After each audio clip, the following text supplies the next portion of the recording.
Friends, welcome back to my channel. तो मैं आरती आपका आपके अपने चैनल पे स्वागत करती हूँ। उम्मीद करती हूँ आप सब लोग ठीक होंगे। मैं भी बिल्कुल ठीक हूँ।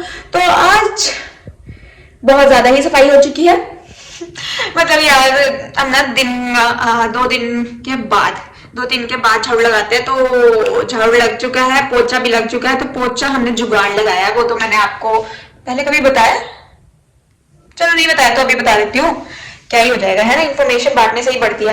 तो ये वाइपर, लाइट का बहुत ही शो लग रहा है यार। ये है वाइपर, वाइपर की हेल्प से हम लगाते हैं पोछा।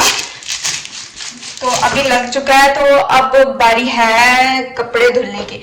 धुलने के लिए ना मैंने एक आज टेक्निक एक यूज किया है, पता नहीं वो वर्क करती है या नहीं करती, तो आपको के साथ मैं शेयर कर देती हूँ। टेक्निक ये है कि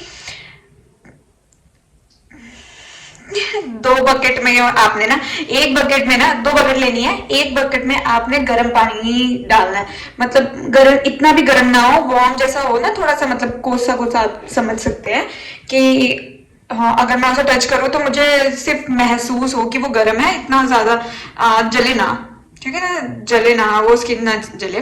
तो उसमें आपने जो कोसा किया हुआ पानी है उसमें डालना है थोड़ा सा सरफ, मतलब मैंने इतना सा डाला था सरफ, और कपड़े कपड़े डालने हैं। फिर उसके बाद उसमें जैसे क्या होता है ना, नॉर्मल हम पानी जो यूज करते हैं वो होता है नॉर्मल वाटर ही होता है, ये टैप वाटर होता है। बट अभी हमने क्या करना है, गर्म पानी में धुलने हैं। इससे क्या होगा ना, सर्दियों के टाइम में एक तो मेरे हाथों में ठंडक नहीं लगेगी, मुझे मतलब ठंडक नहीं लगेगी, और दूसरा सीन ये हो जाता है कि कपड़ों जल्दी साफ हो जाते हैं। जैसे अगर मैं 30 मिनट्स रखती हूँ तो 15 मिनट्स में ही मेरे कपड़े धुलने लायक हो जाएंगे, जो हम सोक करके रखते हैं ताकि अच्छे से धुल जाए। और यहाँ वॉशिंग मशीन नहीं है, इसलिए मुझे हाथ से ही धुलने पड़ेंगे, इन हाथों का यूज करना पड़ेगा कपड़े धुलने में। तो अभी मैंने एक बकेट में ये कर रखा है। और एक चीज ना मैंने सीखी थी बट आज मैंने अप्लाई नहीं की है, वो ये थी कि आपने जो ये जैकेट वगैरह या जो इसे वुलन वाले कपड़े होते हैं, जैसे वुलन वाले होते हैं, ये तो मेरा वुलन वाला ही है ऐसे, तो ये वुलन वाले जो कपड़े होते हैं ना, इसे आपने शैम्पू से धुलना है। अगर आपके पास इजी नहीं है तो शैम्पू इज द बेस्ट जुगाड़, या कह सकते हो उसको रिप्लेस कर सकता है इजी को शैम्पू। बहुत सही होता है, उससे कपड़े आपके बहुत अच्छे से साफ भी हो जाएंगे और आपको ज्यादा मेहनत भी नहीं करनी पड़ेगी। तो अभी मैं धुलने लगी हूँ कपड़े, उसके बाद मैं आपसे मिलती हूँ। क्या किस्मत है ना, कपड़े धुलने पड़ रहे हैं। तो ये एक बकेट रख दिया जिसमें गर्म पानी था। ये है वो डिटर्जेंट पाउडर जो भी हम यूज कर रहे हैं, ये नॉट स्पॉन्सर्ड नहीं है ये, बट मैं आपको फिर भी बता रही हूँ, इसकी खुशबू बहुत सही है। और साथ में ना आज मैं इन्हें धुलने लगी हूँ। सर्दियां आ रही है ना, तो वुलन सॉक्सेस जब हम वेयर करते हैं तो ये होता नहीं है, मतलब अच्छे से पैरों में आता नहीं, या तो उसके लिए दूसरे वाले वुलन वाले ही शूज लो, स्लीपर लो। तो ये मुझे सही लगा कि ये अभी के लिए रिप्लेसमेंट जुगाड़ हो सकता है।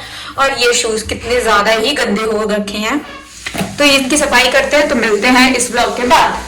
तो आराम से मैं आकर सोफे पे बैठ चुकी हूँ, क्योंकि अब मैंने सोच लिया कि मैं नहीं करने वाली, और ये मेरा फाइनल है। और मैं ठेंगा इसलिए दिखा रही थी कि मैं नहीं करूँगी तो नहीं करूँगी, पर फिर मैंने ध्यान दिया यार मेरे तो नेल्स भी सेट नहीं है, और लड़कियों के मैनिक्योर ना हो ऐसा हो ही नहीं सकता। तो फिर क्या, फिर मैं नेल कटर ले आई हूँ और अपने नेल को शार्प कर रही हूँ। आज तो भाई से लड़ाई होगी, तो उसके साथ अच्छे से, ये ना मतलब वो मेरी ट्रिक थी, जब भी मेरे भाई से मेरी लड़ाई होती थी ना, मैं उसको नेल से ही मारती थी, क्योंकि मुझे ऐसा लगता है ना कि यही एक हमारे पास वेपन है जो हम अपने भाइयों पे यूज कर सकते हैं मारते हुए, क्योंकि यार उनके मुक्के तो बहुत लगते थे, और मैं इन्हें तीखे पैने बना रही थी, बिल्कुल ही ऐसे ना शेप में, सुंदर सुंदर शेप में लेकर आने के लिए। पर फिर मैंने देखा यार शेप में अगर अच्छे आ भी जाएंगे तो वो तो लगेगा ही नहीं इसके ऊपर, मतलब नेल पेंट जो है वो तो गंदी सी लग रही है, ऊपर से ग्रीन कलर की थी और ये ना खराब सी होने लगी थी नेल पेंट। तो मैंने ना पहले तो शेप में अच्छे से किए, फिर मुझे ये भी नहीं समझ में आ रहा था कि मैं इसे कौन सी शेप में करूँ। फिर मैं कि नहीं रुको, ये शेप अच्छी लग रही थी, ये अपने आप ही हुई है, इसको मैंने कोई शेप नहीं दी, बस आसपास से मैंने कट कर लिए थे नेल्स। और उसके बाद उसे अच्छे से फाइन किया था। तो ये है नेल रिमूवर, कितना क्यूट सा है ना बॉक्स ये। इसके अंदर ना ऐसे पेपर जैसा, टिश्यू जैसा आप कह सकते हो, टिश्यू जैसा था ये। इसके अंदर इन्होंने कोई केमिकल मिलाया होगा जिससे ये नेल जो है, मतलब नेल्स के ऊपर लगी हुई नेल पॉलिश वो उतर सकती है। तो मैं कि चलो ट्राई करते हैं। ये मेरा फर्स्ट टाइम था इसको यूज़ करने का, तो थोड़ा थोड़ा तो उतरी थी। तो इससे पहले ना मैंने वो लिक्विड वाला ये करती थी यूज़, कि वो लिक्विड की बॉटल थी और उसके अंदर फिर आपने कॉटन से, वो आपके पास अलग से कॉटन हो। बट ये मेथड मुझे सही लगा। ये जो मुझे पैकेट पड़ा ये मुझे 40 रुपीज़ का पड़ा था और इससे सही से उतर भी रहा था। मुझे इसके ऊपर विश्वास नहीं था, इसलिए मैंने इसे 2 लिए थे पहले ही बार में, कि 2 से करती हूँ, 1 से तो ये टिश्यू जैसे से क्या ही होगा। बट नहीं यार, वर्क किया। अब देखो मेरी नेल पेंट ही क्लीन होगी, बिल्कुल ही क्लीन। तो अब ये रेडी है अच्छी सी नेल पेंट के लिए। पर जब मैं ये कर रही थी ना, फिर मैंने देखा यार मेरे पैर भी तो ऐसे ही लग रहे हैं। पैरों के ऊपर भी आधी अधूरी नेल पेंट रख कर छोड़ चुकी हूँ मैं। तो अब मैंने इससे साफ करने की कोशिश की, पर पहली बार में ये अटेम्प्ट फेल हो गया था, साफ ही नहीं हो रहे थे।